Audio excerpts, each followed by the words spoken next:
যারা এসএসসি তে প্লাস পাইছো তোমাদের অভিনন্দন, তোমরা ডাক্তার ইঞ্জিনিয়ার হইবা। যারা এ পাইছো তোমাদের ডাবল অভিনন্দন, তোমরা সচিব হইবা। সচিব হইয়া প্রথম গ্রুপ রে দৌড়ানির উপরে রাখবা।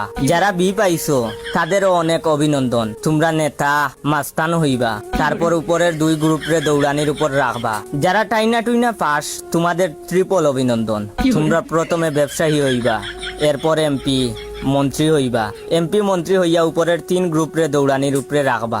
শুদ্ধভাবে বাপের নাম আর মার নাম লিখতে পারলেই এসএসসি পাস। এই অবস্থায় যারা পাস করতে পারো নাই তোমাদেরও অভিনন্দন, তোমরা সাংবাদিক হইবা। সাংবাদিক হইয়া 18 কোটি মানুষরে দৌড়ের উপরে রাখবা।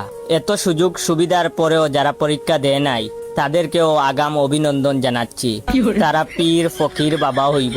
বাবা হইলে উপরের সব গ্রুপই তোমাদের পায়ের উপর লুটিয়ে পড়বে। তো এখন কমেন্ট করো তুমি কোন গ্রুপের সদস্য।